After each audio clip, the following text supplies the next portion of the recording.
Hey there, you, me, and DC fans, and welcome if you are new. I am the stepson of Krypton, coming to you today with Absolute Wonder Woman issue number 12. Now, guys, you know how we like to do it on these videos. We don't like to waste a whole lot of time, so let's just go ahead and get on into the issue.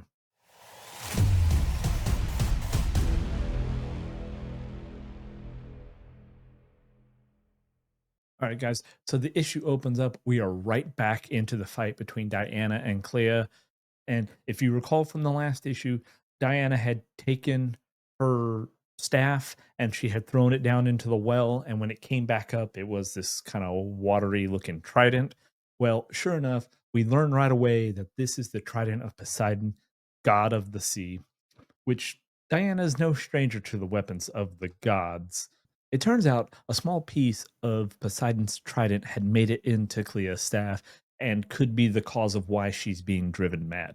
If you've ever watched the show Lucifer, which Lucifer is a DC property, regular humans do not do well when they come into contact with pieces of the divine. And we quickly find out that Clea is actually Atlantean, and apparently they are just as susceptible as the rest of us. One interesting note, though, Diana says she believed the Lanteans long dead, which is interesting because if you are familiar with what's happening in the Aquaman series right now, Dagon, who was the controller of the blue, actually kidnaps the Atlanteans and destroys Atlantis. And Arthur's then kind of transported into the future a little bit where his kids are actually grown. So not sure if there's a connection there since they are technically two different universes. Just kind of an interesting note. But we know Diana throughout this whole series has shown tremendous empathy to all living creatures, and she understands that being locked in this prison, separated from her people, must be hard on Clea. Clea, however, is not so understanding of Diana as she blames her for stealing Petra and the trident. And as Diana is being kind of pretty well beaten by her, she tells Clea none of these things were hers to begin with, and that's why she no longer possesses them. As the fight continues, Diana has a few more tricks up her arm wraps, so to speak. She casts a spell on a seemingly normal stone, or one that she had kind of tucked away with her, and throws it to Ferdinand, telling him to follow it as it will show him the way out and will close the portal once Io, her sister, is out as she steps through. Diana isn't coming. She has a date with some menfish. She re-engages in the fight. However, the stone was the last of her magic reserves, so she is now down to her fundamentals. But Diana's fundamentals, as we have seen throughout the series, are quite strong. Clea is sent flying, and Diana, still armed with the trident, sends a group of the menfish flying as well. But Clea is quite stubborn, and now, knowing that she is Atlantean, we also kind of understand why she is so strong. So in other parts of the maze, we see Io leading the well dwellers, as we will call them, through Diana's portal. Just as our old pal Ferdy catches up with her, he gives her the stone and tells Io Diana has her own plan of escape. Ferdinand, after spending his life in this maze, he steps through the portal first, but he isn't greeted by friendly faces. He's greeted by a wave that is just immobilizing everybody. It's Petra and her siren song. Luckily, though, good old Ferdy is able to withstand it better than most.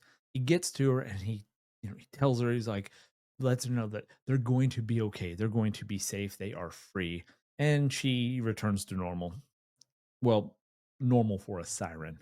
Back in the maze, the fight continues on, and Clea tells Diana that everything was fine until she got there. Like, was it though? Like, cut off from her habitat, her people, and even going so far as to eat her own menfish. Clea's sole focus has been on seeing Diana as the enemy, but if she just stopped, she might see Diana for what she really is, her way to freedom.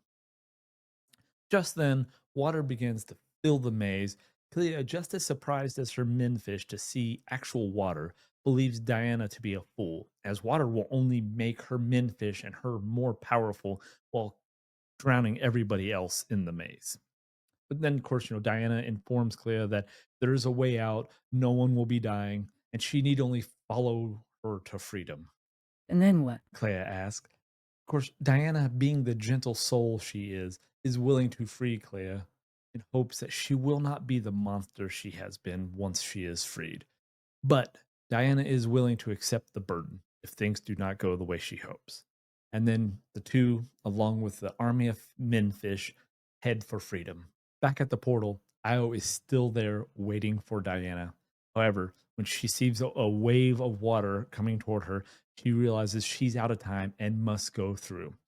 She steps through the portal and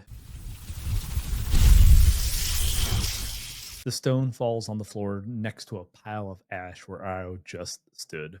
We then flash back to good old Gateway Harbor, and we haven't seen Gateway City in a little while. Diana rising from the water as some people get some nice pictures of her. We see her, she wishes Clea and the menfish well from afar as she sees her and her minions swimming off. Quickly, Diana flies home in hopes of seeing her sister finally free. But when she arrives, she's met with the news that Io was hit with a bolt of lightning the moment she stepped through the portal. Diana, in shock and heartbroken, falls to her knees, begging to the goddess to give her a sign that her sister is all right.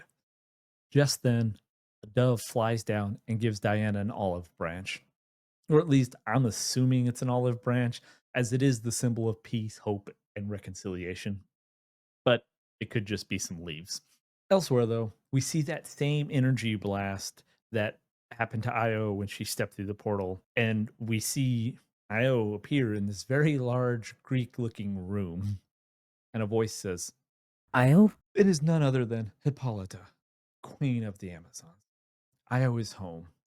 And she quickly tells her she has seen Diana and she is alive.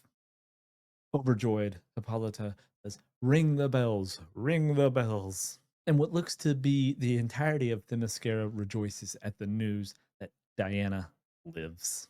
Back at Area 41, but above the maze, we see Veronica Kale and Dr. Poison, who we haven't seen in a little while. They're discussing what has happened in the lower levels and that how everything is lost. And Kale is quick to blame Poison and kind of wanting to go ahead and eradicate her, but Poison still wants her goddamn suit. The two kind of argue back and forth, and Kale decides to compromise a little. She's willing to give Poison a Gen 1 suit to better assist her work. And, all the while she's really, she wants to enjoy Poison's anger as she has been moved to Project SS1. So we see Kale entering Project SS1, and we see a few individuals in their own separate containment units. Like we've got a crocodile, what looks to be a woman, and we see a redhead back there, kind of off in the distance just a little bit. And could SS1 be this universe's version of Suicide Squad? Kale continues down the corridor. We see another fish person, kind of giving me the Abe Sapien vibes from Hellboy. That's kind of what he looks like, but seemingly decently sized fish person. And then we come to the last page. We come to the end of the corridor, and we see this dark haired woman completely confined. I mean, straps all over her. Even her mouth is being muzzled. But that's getting ready to change, apparently, as Kale says, You're finally going to be going out.